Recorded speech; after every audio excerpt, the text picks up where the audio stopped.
Okay, let's do the intro. Welcome to another episode of Extra Credit, the talkback series with myself, Steve, and the wonderful unofficial dropout NADPOD reporter, Jordon Brown. Look at that, look at that, look at that. Hello. And we're going to be talking about episode 3 of Fantasy High Junior Year. Now, this episode is running a little bit late. Jordan was very busy doing great work this last week and weekend. I mean, you raised hundreds of dollars yesterday, thousands of dollars this month. We raised $1,100 yesterday for old Doctors Without Borders. I covered it in case it was like lip reading, and we're going to get kicked off YouTube or Twitch for saying those words. I know the internet's real weird about things these days. My part was very silly. Is the sort of my dismissiveness of it. The money, very serious, very great. Money is serious.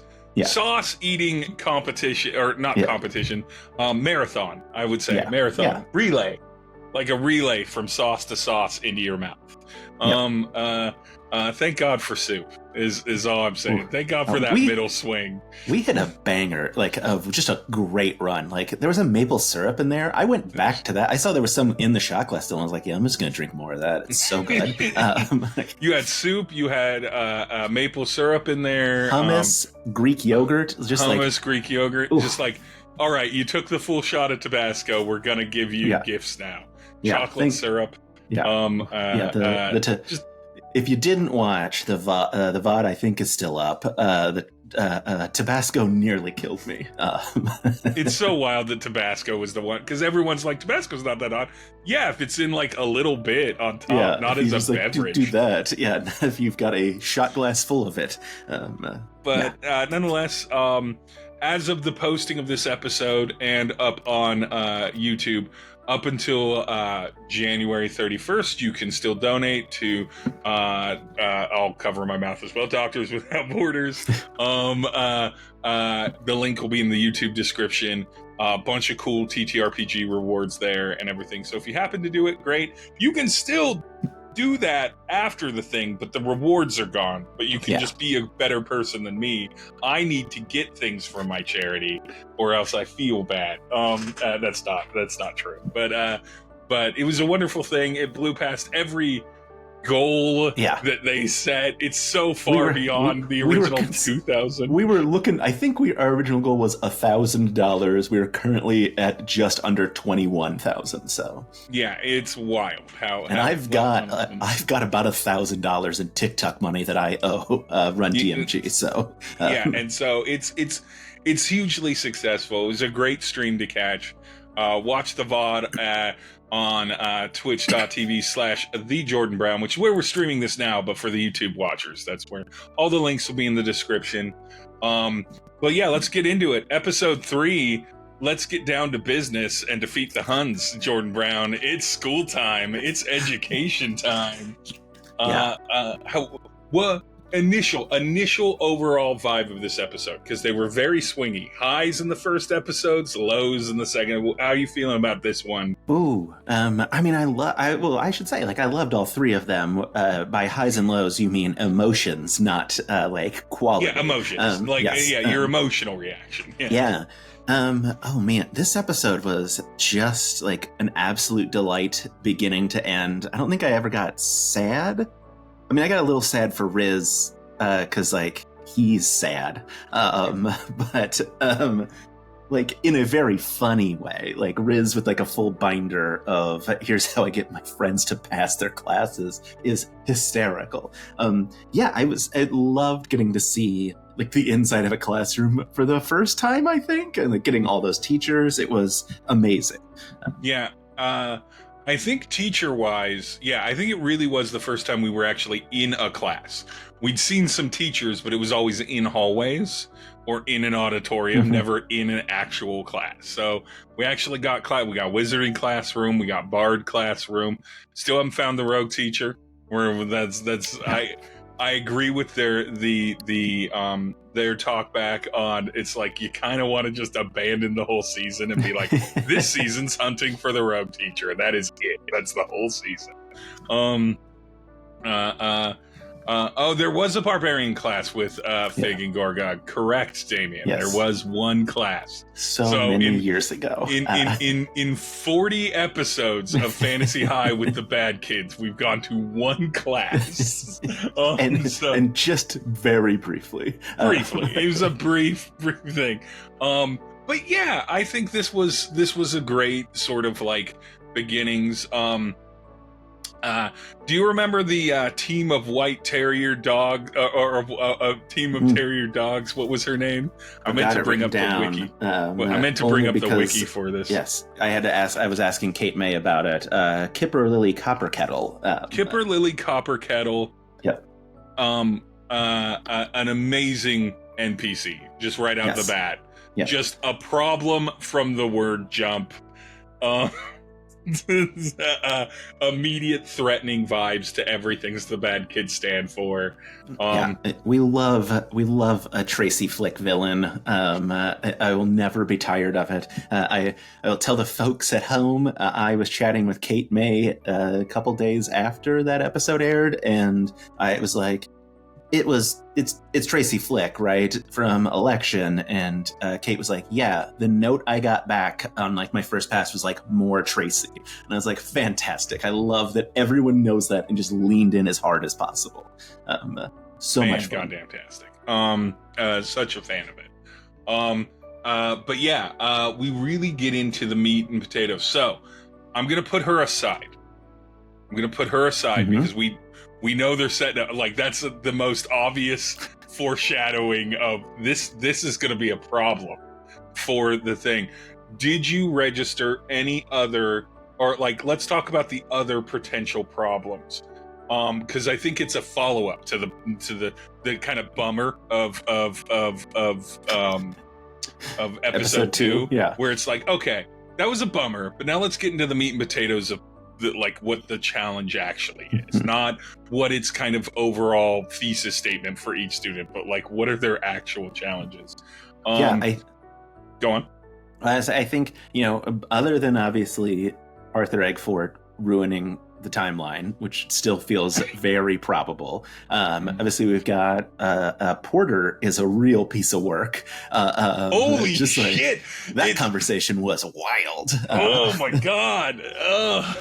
That was hard to watch and experience as an adult man. I'm like, you don't talk to teenagers like that. You don't crush them so aggressively. What are you doing? Yeah, just the like speaking of the one time we got a classroom scene, it was Gorgog being not a good enough barbarian.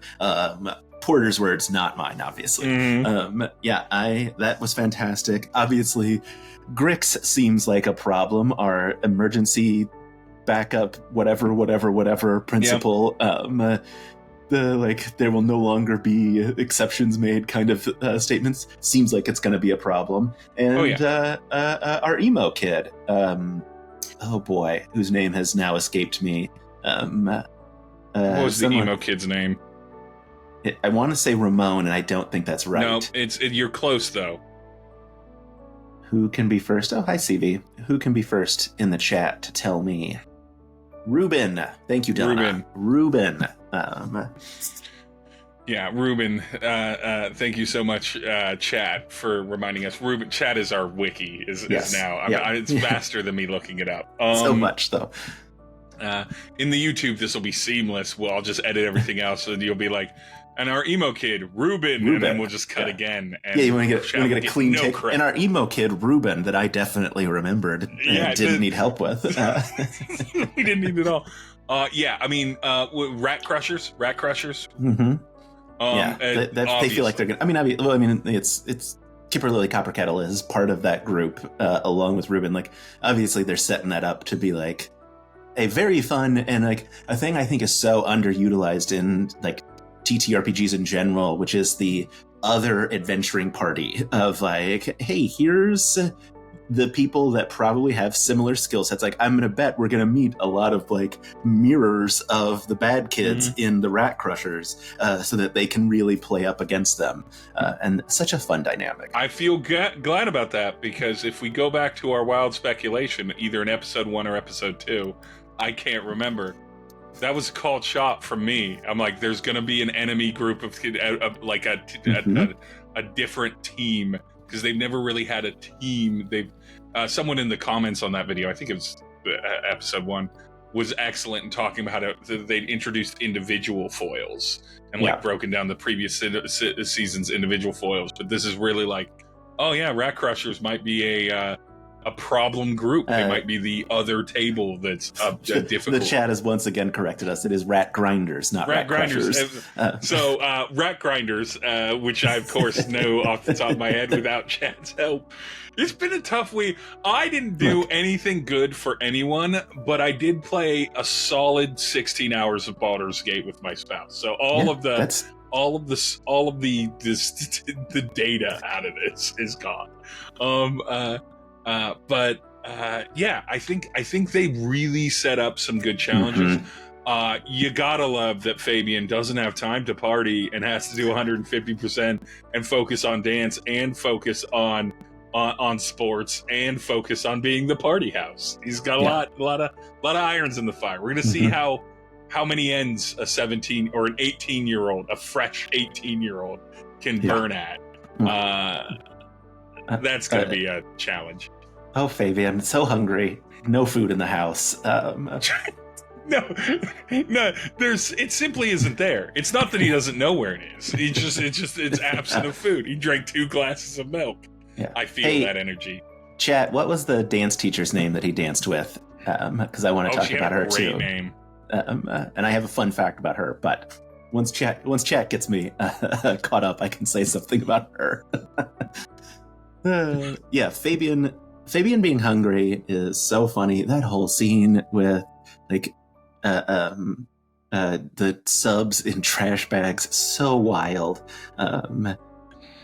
Skull Cleaver, the bard dancer, the 31 Fabian rolled to dance with her. Ooh, with Skull Cleaver, just so good.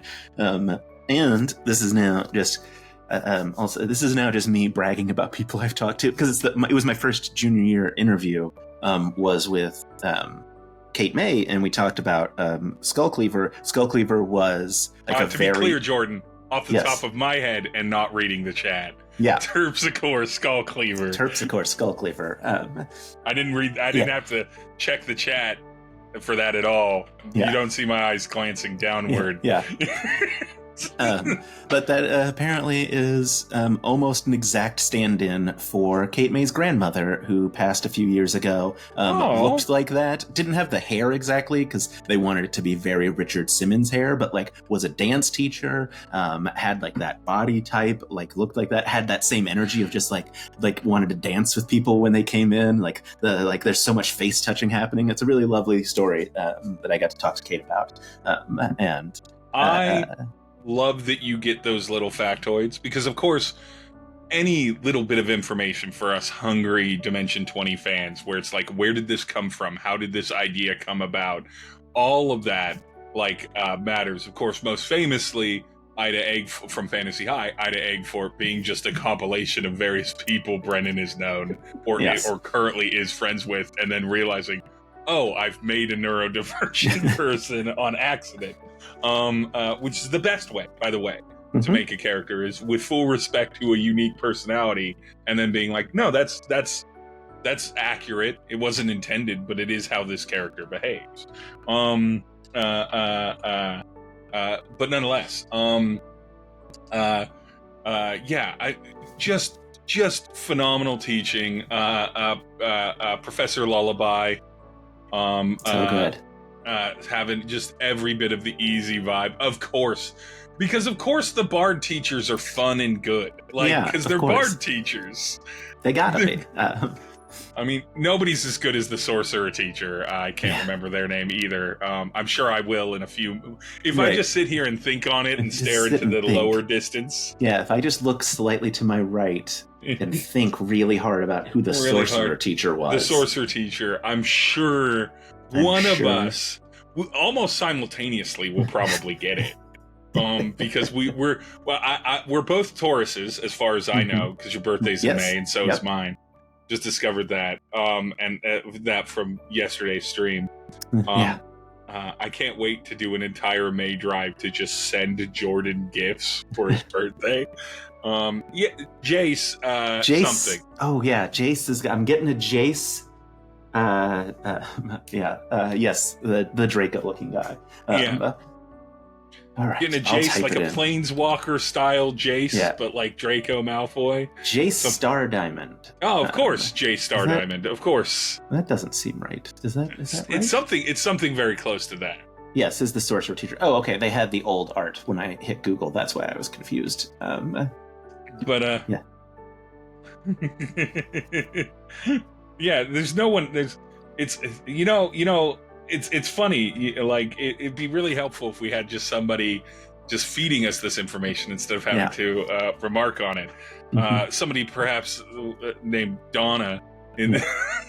A salute to you, Donna. A salute to you, Donna.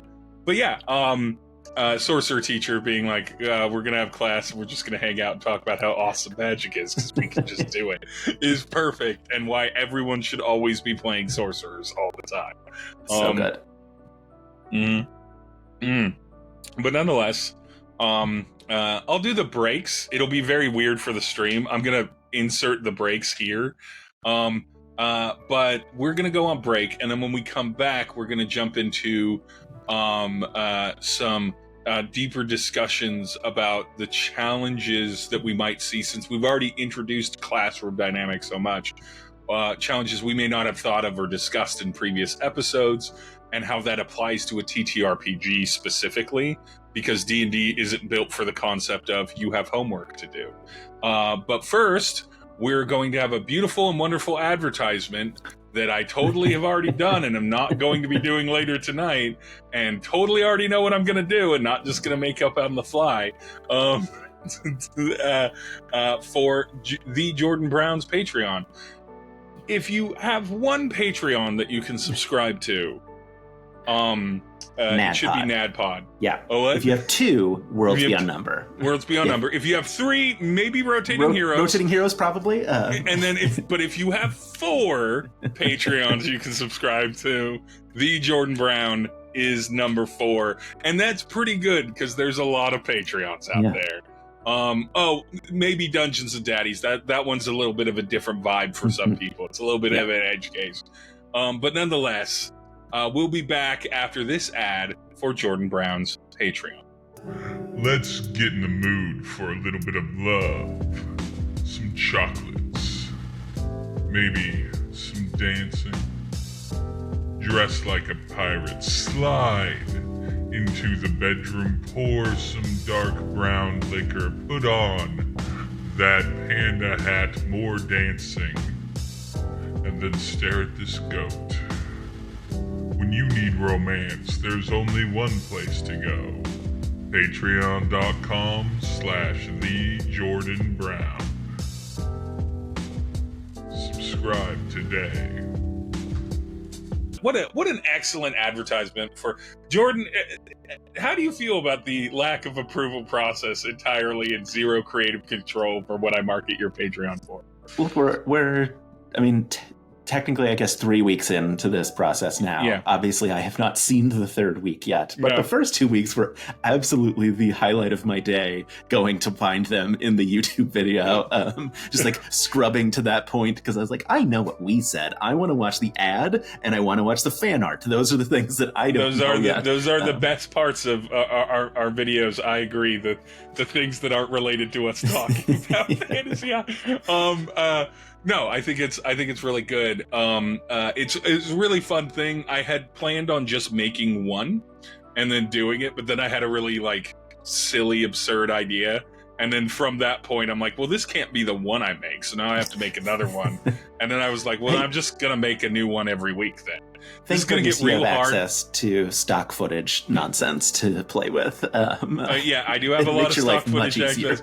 All of them are pretty much stock footage and still images with me literally putting the clips together and then improving the script 6 times over until I've said it once correctly and then being like, that's good, and then sending it out.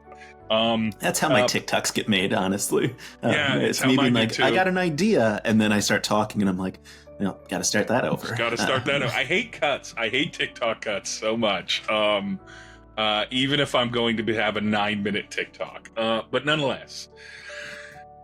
Let's talk about school days. Let's talk about the classes, because in D&D and in tabletop in general, that isn't built around the idea that this tabletop is set in a school, which there are many systems that do that.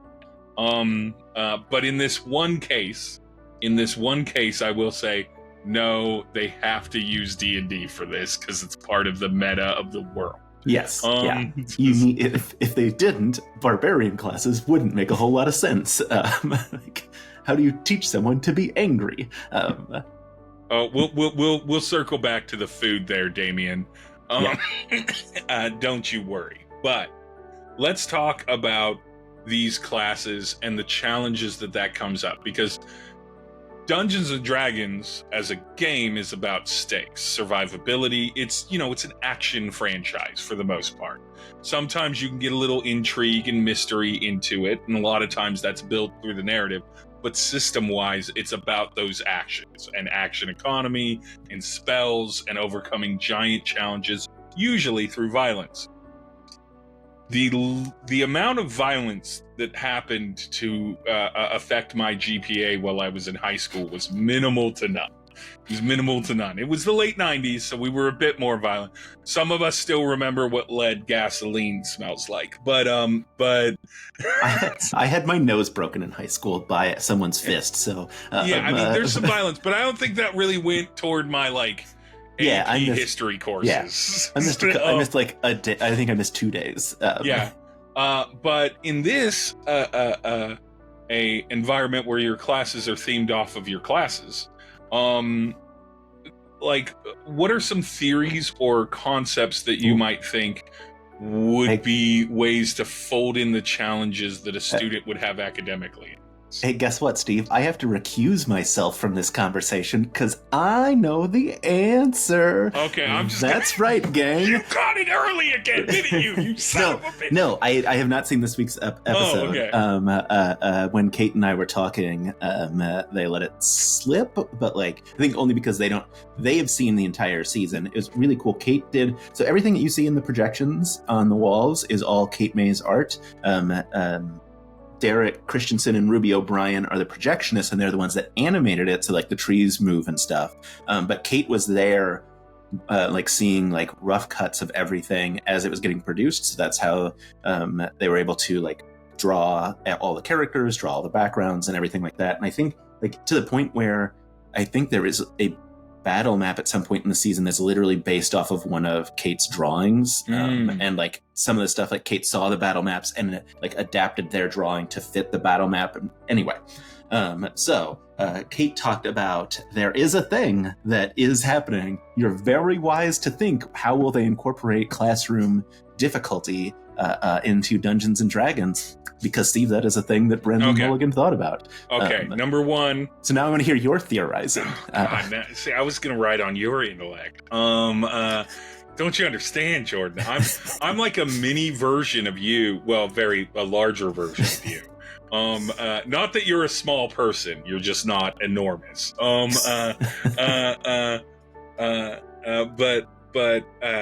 Where you interview really cool people, and then I interview you, and have a discussion with you about this, and then in that way, I am the what would it be? Transitive property. The intramural corporate softball league to your farm league, if you will.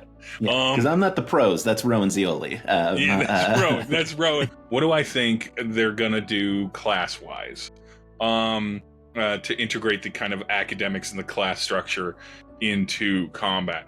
I've said this before, and I've really liked the idea. I would like it to be almost like a mixed series of like a separated combat. It's a hard thing to do, but Brennan's a professional, he's master at this. I'm sure he's done everyone's in their own fight at some table sometime in his journey as a GM. And everything. And I love the idea of the bad kids having to struggle to support each other or come together, or possibly not being allowed to, so that they get a taste of that. Yeah, you're an adventuring party, but you're on your own a little bit. Not like that one university about solo adventurers, which is the greatest concept. Oh, so good. The Murph concept, of course, it's a Murph concept. Yeah. Just like min-maxed broken characters, but who are so sad and alone. 3.5 characters that are just so powerful. But I want there to be a teacher that gives a gold star system. I think that's a little young for this, but I love the idea about earning gold stars as some sort of like status, sort of like winning over the crowd or something like that. And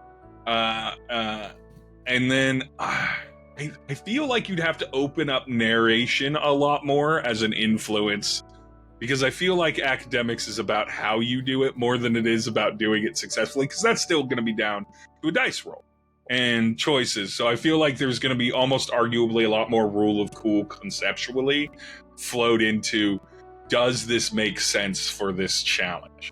So my brain is thinking like almost like a oral presentation sort of situation that's actually like a skill, like a 4th edition, almost like skill challenge, D&D for those who played 4th edition, where you have to kind of move through, you can't do the same thing twice, sort of shit, to do it. That's how I would do it. As far as what that would specifically be, it would be different depending on the teachers. All right, well, since I asked you a question that you already knew the answer to, this whole entire segment is trash. So Disagree. I need you to ask me a question that I already know the answer to. This is an impossible ask. How's the fan art this week? Fan art's fucking amazing. The fan artists are, this is a great segue into the fan art break. Everyone has been so phenomenal with communicating with me in fan art, even when I've misspelled a screen name here or there, which I appreciate greatly. Thank God for Tumblr. Thank God for Tumblr. I'm glad it exists. Because weirdly enough, most fan artists aren't really on Twitter anymore. I don't know what happened that caused that. A mystery. And then Instagram is fine, but Tumblr is the spot, and has been. But yeah, fan artists are so amazing and incredible. And if any fan artist is watching this, I might as well call this out. Feel free to reach out to us, specifically me, because Jordan's busy and I do all the editing for this. At Dying of Exposure, wherever you look, and I'm there and under that name. And let us know. I make sure to put the fan artist name in the video, so like on the panel, in the description as well. And then I let you know that I've used it in each given episode that I use fan art in, as well as gain permission in advance if I'm the one who's reaching out first, to make sure that everything's hunky dory and that we're doing that. These aren't monetized, so like no money is being made. If I were making money, I would gladly go, okay, and here's some money for this. Enjoy the fan art, folks.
we're back. We're gonna do the clappy things.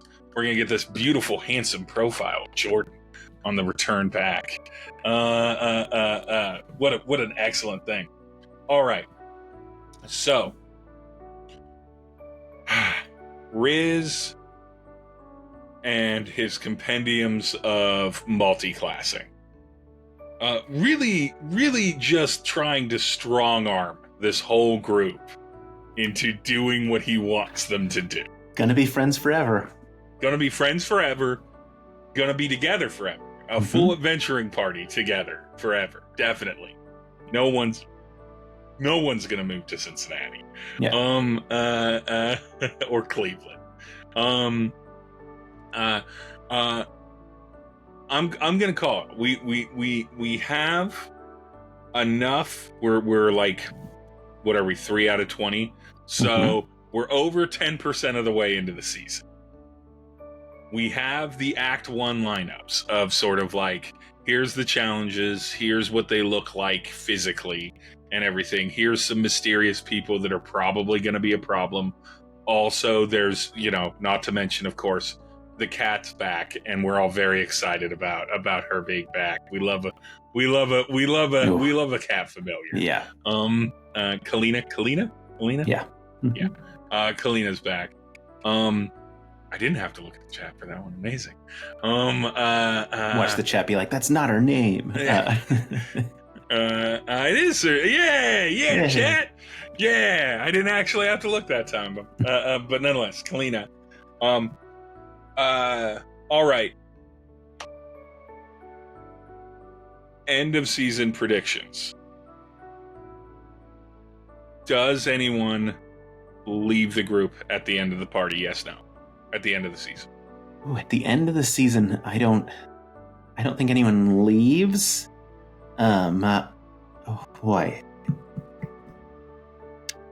Yeah, I don't think anyone leaves, but I think there's going to be like a setup of like, hey, we've got senior year left, but that's it for us kind of a thing. Like there's going to be I'm going to whatever school for college, and I'm not going to the thing you're at. I think Riz is going to have to come to terms with that, like in the Nightmare Forest. Like, hey, you don't always you can't murder board your way through everything.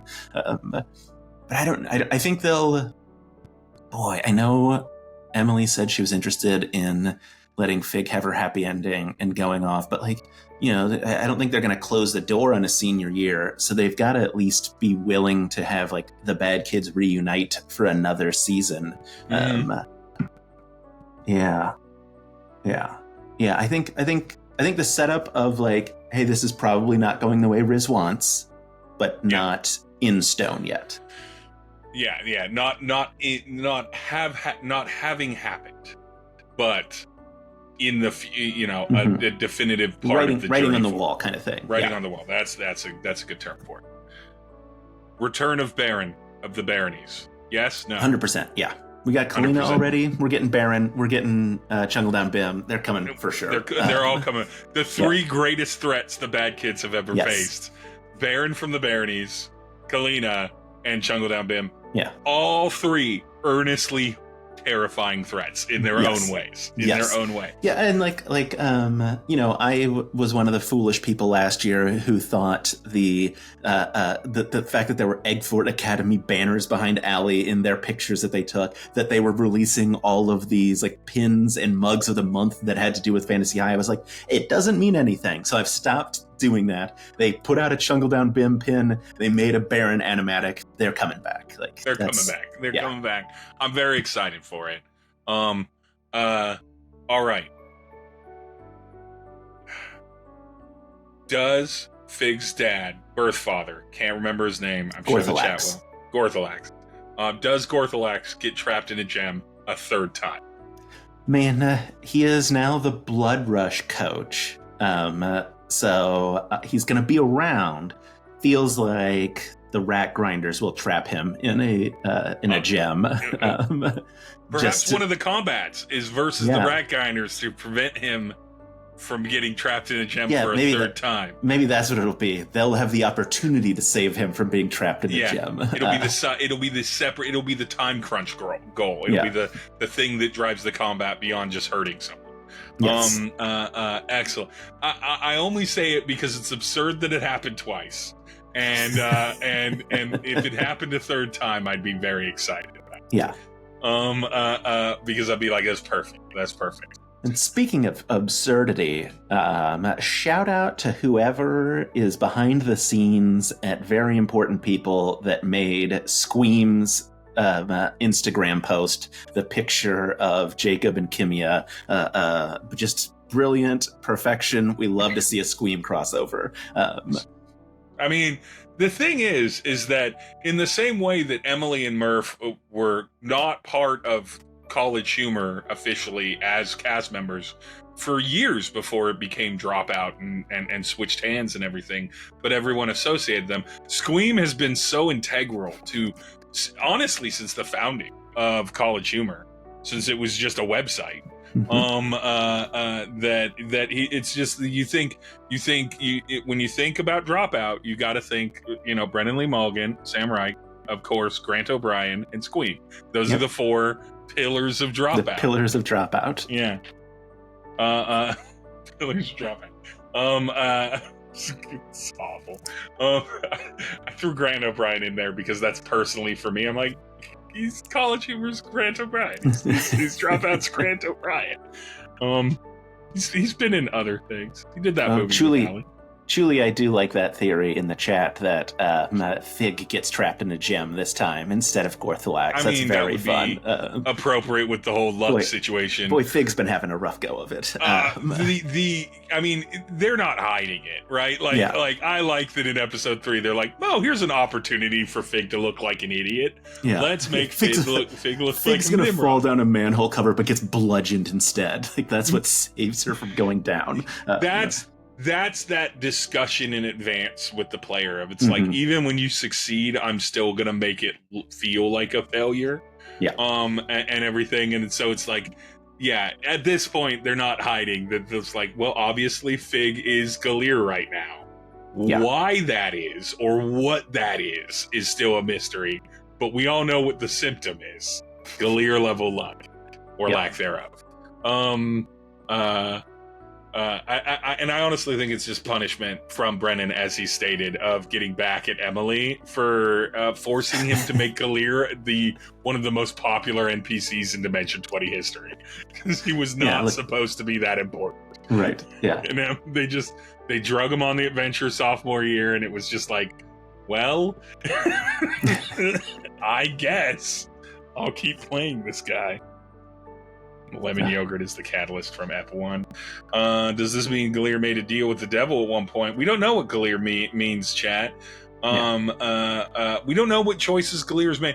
If Galir made a deal with the devil, he did it on accident and not on purpose. Yeah, Galir wouldn't do this to his daughter. It was like a timeshare. Maybe it's a timeshare situation.